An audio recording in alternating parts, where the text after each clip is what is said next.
মৰাণত দ্ৰুতগতিত বৃদ্ধি পাইছে কোভিড পজিটিভৰ সংখ্যা। মৰাণত আজি মুঠ 13 জনৰ দেহত কোভিড পজিটিভ ধৰা পৰিছে আৰু একেটা পৰিয়ালে 2 জন ভাতৃ কৰোনাত মৃত্যু হৈছে। বৰ্তমান মৰাণত কোভিডত আক্ৰান্ত হৈ মৃত্যু হোৱা সংখ্যা 14 জনলৈ বৃদ্ধি পালে। বৰ্তমানলৈকে মৰাণত 1536 গৰাকীলৈ বৃদ্ধি পালে কোভিড পজিটিভৰ সংখ্যা। মৰাণত অধিক দ্ৰুতগতিত বৃদ্ধি পাইছে কোভিডৰ গণসংক্ৰমণ। আজি মৰাণত ৰেপিড টেষ্ট চেণ্টাৰসমূহত মুঠ 11 জনৰ দেহত কোভিড পজিটিভ ধৰা পৰে। বৰ্তমানলৈকে মৰাণত কোভিডৰ সংখ্যা 1547 জনলৈ বৃদ্ধি পালে। ইফালে মৰাণ কচুমাৰী সমবায় গাঁৱৰ নিবাসী একেটা পৰিয়ালৰে ভাতৃদ্বয় ক্ৰমে ৰণ বাহাদুৰ নেৱাৰ আৰু বিক্ৰম নেৱাৰৰ কোভিডত মৃত্যু হয়।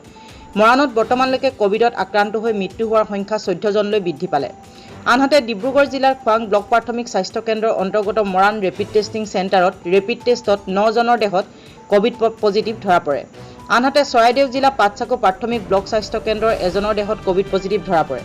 কোভিড ৰোগীক উন্নত চিকিৎসাৰ বাবে মৰাণ লেঙেৰী আদৰ্শ চিকিৎসালয়, লেজাই স্বাস্থ্য কেন্দ্ৰ, নাৰদ কুমাৰ চিকিৎসালয়, ডিব্ৰুগড় খনিকৰ, ডিব্ৰুগড় ৰেলৱে হস্পিটেল আৰু অসম চিকিৎসা মহাবিদ্যালয়ৰ কোভিড কেয়াৰ চেণ্টাৰলৈ প্ৰেৰণ কৰা হয়।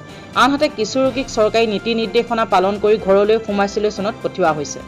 আজিৰ দিনটোত আক্ৰান্ত হোৱা কোভিড ৰোগী হৈছে পথালিবাম কমলদৈৰ অভিৰাম মুণ্ডা, সীতামণি মুণ্ডা, মুকুল মুণ্ডা, উজ্জ্বল মুণ্ডা, নাহৰকটীয়া বাছ ষ্টেণ্ডৰ সুপ্ৰিয়া সিং, মৰাণ সাতখোলাৰ গণেশ সূত্ৰধাৰ, চেপনৰ নন্দিনী চাওৰা, কললুৱাৰ দেৱজিৎ দেউৰী, 70 ষ্টেটৰ গণেশ চাওৰা আৰু স্বাগী চাওৰা, ডুমৰ দলং 6 নম্বৰৰ ৰুবি ঘাটুৱাৰ